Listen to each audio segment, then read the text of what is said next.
Sports anime often explore the themes of self-improvement, and one show that for me explores this theme to a brilliant extent is Run with the Wind. If you find yourself entertained at any point during the video, then consider liking, subscribing and ringing the bell, as you don't know how much such a small action can do for this channel. Anyway, on with the video. Sports are synonymous with the idea of self-improvement and self-betterment. Many characters in fiction and people in real life find purpose and meaning in themselves due to sports. Sports gives one a tangible show of growth. Your times get quicker, your muscles get bigger, the number of goals you score increases. Humans feel a need to quantify things and to justify changes in themselves with tangible proof. Sports give you this. They give you a clear indicator of self-growth. As your physical body improves, often so does your mental well-being. Sports give you a goal to work towards, teammates to support and rivals to push.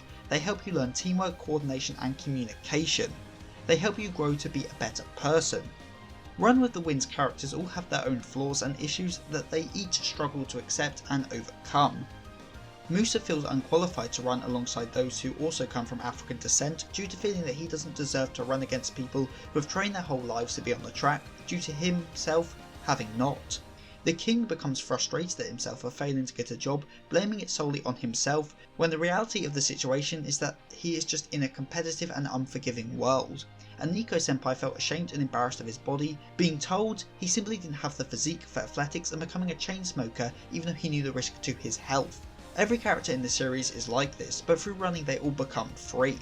Running lets you leave behind your worries, to run far away from them. Not to abandon and push them away, but to get a clearer idea of yourself and move forward in a positive manner.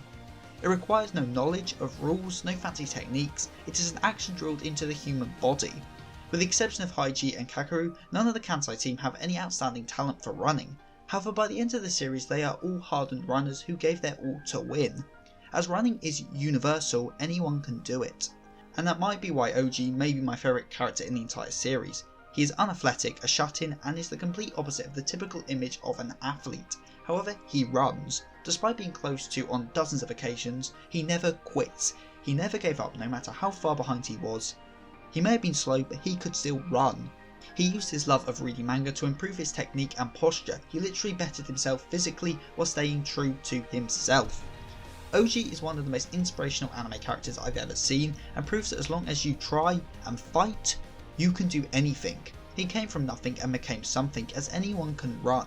When OG crossed the line and passed the sash, I cried. Tears of joy for OG's accomplishment, but also tears of sadness knowing that he may never run again.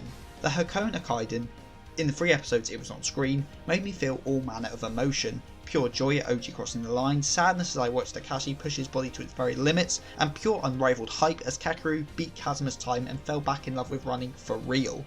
Kakeru had a natural talent for running, he was the best member of his club, and was so given special treatment. He wanted to be friends of his team, but couldn't be as he was just too good.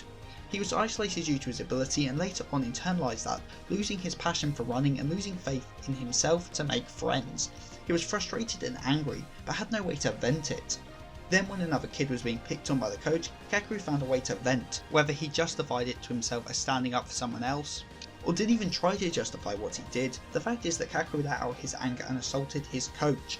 He was burdened with so many painful memories due to running, but he couldn't let it go, and when he started running for Kansai, he began to change. He grew closer to others, made friends, was able to overcome his internal issues not through violence but through turning to others. He returned to his place as a top runner, but was no longer isolated as his new friends and his new team members weren't scared of his ability, they were proud and supportive. He wasn't seen as a lone runner miles ahead of his team like he was before, he was seen as just another member of the team. As the Hakone Kaiden was a 10-man race where every runner was equally important, he wasn't put on a pedestal, he was allowed to stand at the same level as his team, getting to know them and their interests. The god was allowed to mingle with humanity, the isolated elite runner was allowed to have friends. And just like Kakeru, by the end of the series the rest of the Kansai team also overcome their issues. Musa learns to value himself and realises he is just as worthy to run as anybody else. The king understands his own strengths and accomplishments and pushes forward into the job market with a newfound passion, and Nico-senpai proved to himself that he could run despite his body giving up smoking and losing weight as well. He became healthy in both body and soul. Run with the Wind is criminally underrated, and for me it's one of the most inspirational pieces of fiction I've ever consumed, up there with the likes of Gurren Lagann.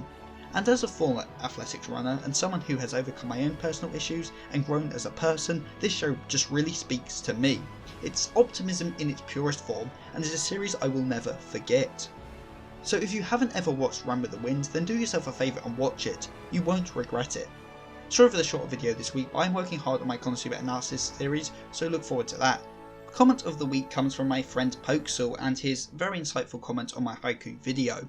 If you have any opinions on Run with the Wind or sports anime as a whole, then tell me in the comment section below. And if you have suggestions for a future video, then again the comment section is funny enough down below.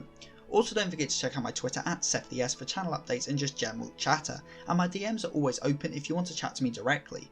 Or check out my Instagram at SethTheSin_cosplay to see my cosplays or random anime merchandise. So with all that said and done, I've been Seth the Sin, the Deadly Sin of Geek, and I am signing out. Stay safe everyone.